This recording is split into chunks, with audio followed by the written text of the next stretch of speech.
আমরা অন্যের দেখাদেখি বাদ দিয়ে নিজে কিছু করার চেষ্টা করি। এই কথাটা কেন বললাম? বর্তমানে ভাইরাল টপিক হচ্ছে তরমুজ।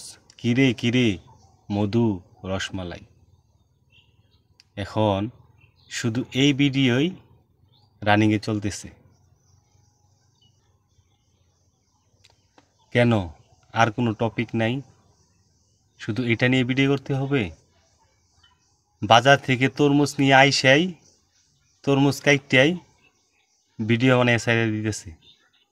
এখন আমি আর আপনি যদি এই তরমুজ নিয়ে বাজার থেকে নিয়ে এসে তরমুজটাকে কেটে এই ডায়লগটা দিই, তাহলে কি আমরা কখনো ভাইরাল হতে পারবো?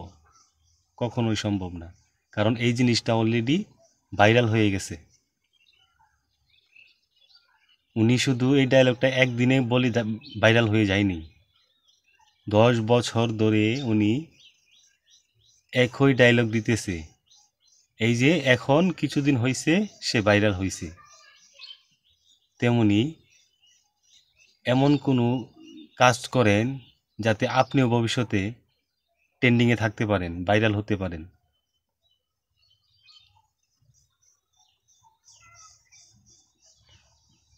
এখন বর্তমানে আমাদের যারা ভিডিও তৈরি করি, আমাদের অভ্যাস হয়ে গেছে কি, যে ভিডিওটা ট্রেন্ডিংয়ে চলে, ভাইরাল ভিডিও, ওই ভিডিওর মিউজিক নিয়ে কাজ করি, ভয়েস নিয়ে কাজ করি।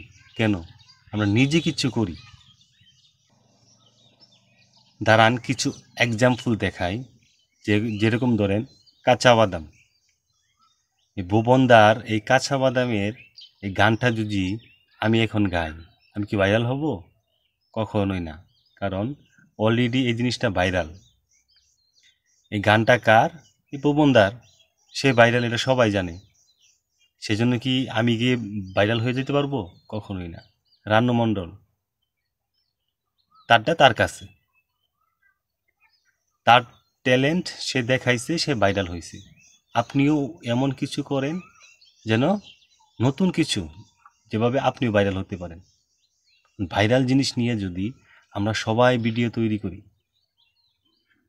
তাহলে একই ভিডিও, একই মিউজিক, একই ভয়েস, কার শুনতে ভালো লাগে? সবসময় নতুন কিছু দেখলে, নতুন কিছু করলে সবারই ভালো লাগবে। আপনারও ভালো লাগবে, আমারও ভালো লাগবে। তাই আমরা প্রত্যেকেই নতুন কিছু করার চেষ্টা করব। ভিডিওটা দেখে যদি কেউ মনে কষ্ট পেয়ে থাকেন, আমাকে অবশ্যই মাফ করে দেবেন। সম্পূর্ণ ভিডিওটা যারা দেখছেন তাদেরকে ধন্যবাদ। চেষ্টা করছি, আলহামদুলিল্লাহ।